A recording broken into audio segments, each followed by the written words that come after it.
d'abord le système OVD, vision déportée, c'est-à-dire pour sécuriser le fantassin, si lui met sa lunette devant son œil, mets-toi à genoux à terre, hop, décale. Imaginons un muret ici, lui il est en mesure de tirer, lève ton famas. Il est en mesure de tirer et d'appliquer des feux parce que ce que la lunette verra, lui il le verra par rapport avec son OVD. Donc ça lui permet d'observer et d'être à l'abri et en même temps de pouvoir appliquer des feux à courte distance. Ce que je vois ici, on peut le voir aussi ici au niveau de son interface homme-machine. Donc là, ce que le FAMAS, vas-y, vise par là-bas, direction non dangereuse. Vas-y, rapproche-toi. Attends, lève la sangle. Voilà. Donc là, fais le tour. Tu vas regarder. Ce que la FAMAS voit, il le voit ici sur la lunette. C'est le même principe au niveau de son casque avec l'OVD.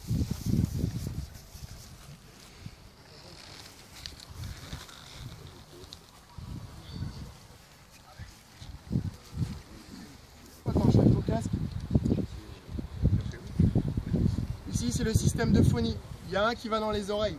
En fait, ça passe directement par la vibration de la mâchoire. Ça permet, en fait, dans un environnement où il y a beaucoup de bruit comme au combat, de pouvoir entendre, de recevoir et d'émettre des ordres parfaitement, alors que la situation autour va être assez bruyante. Donc ça, c'est une grosse plus-value pour nous. La portée, elle est en train d'être optimisée avec un nouveau système d'une nouvelle génération. Hop, ton casque. Le GPS, je suis chef de groupe. Ici, pardon, sur mon interface homme-machine, je peux voir la position de chacun de mes hommes. En plus, l'avantage, c'est que lui, s'il a une photo ou quoi que ce soit à faire, ou des secteurs à me donner, il va me les donner, je vais les recevoir et je suis en mesure de les envoyer vers mon chef de section. Donc je peux avoir déjà une image, c'est-à-dire qu'en plus ça évite de faire des déplacements, ça transite assez vite. Et derrière, l'autre avantage, c'est que je peux même donner des secteurs. Donc le fantassin, il a directement une image concrète. Il va recevoir tout ça directement sur son IHM, son interface homme-machine. On retrouve d'autres avantages. Bon, il peut faire une petite vidéo de 6 à 8 secondes. C'est pas phénoménal, mais c'est déjà bien et ça peut être intéressant. Pour le renseignement, tout ça, après, on peut le renvoyer. S'il veut, lui, je suis en mesure d'avoir des coordonnées. Il va m'envoyer une photo avec les coordonnées. Les coordonnées, je vais les envoyer sur mon chef de section. Lui, mon chef de section, il va avoir une cartographie. Il va être en mesure, lui aussi, de les faire transiter vers l'artillerie. C'est-à-dire que très vite, du fantassin jusqu'à la chaîne artillerie, l'information va être relayée très rapidement et l'application des feux sera beaucoup plus rapide. Ça, c'est un gros avantage au combat. Quand on s'est retrouvé engagé au Mali, parce qu'on peut voir ici que la lunette elle est grosse, ça fait une arme qui est assez lourde. Quand on s'est retrouvé engagé au Mali, la nuit c'était phase statique, des phases d'observation. On peut voir avec cette lunette en infrarouge ou avec une autre lunette en intensification de lumière. Donc la lunette c'est parfait, on voit très bien jusqu'à 600 mètres. De jour comme de nuit on peut appliquer des feux à 600 mètres. Sur un terrain où il va y avoir des gros découverts, cette lunette elle a une grosse efficacité et un gros avantage. Elle nous permet bien sûr de nous protéger. Alors qu'avant on était dans une optique un peu plus rustique. On utilisait des OB60, des lunettes thermiques. Mais c'était dès qu'il faisait un peu de brouillard, c'est une génération, je crois que ça remonte à 30 ans ou 25-30 ans. Donc il fallait vraiment qu'on change et qu'on puisse passer à ça. On retrouve la Givenne. Viens voir Morley. Là maintenant le fantassin il a directement sur son casque la lunette pour de nuit. Mais s'il veut il l'a aussi directement avec sa lunette ici. Donc gros avantage. Et on l'a aussi en infrarouge. Infrarouge, source de chaleur. Dès qu'on détecte une source de chaleur, on est en mesure d'envoyer le renseignement. On retrouve aussi c'est Léotech. Je vais vous la faire tourner. Quel poids ça fait?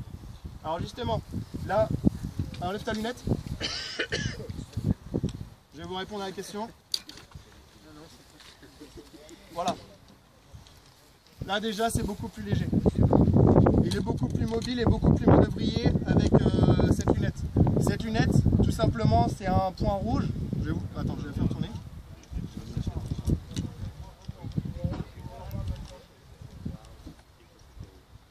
C'est un point rouge, c'est holographique. C'est-à-dire qu'avec ce point rouge, que mon œil soit à droite ou à gauche, point visé, point touché. Pour avantage encore une fois, c'est-à-dire qu'à 200 mètres, il suffit que le point rouge soit sur l'objectif et ça sera bon.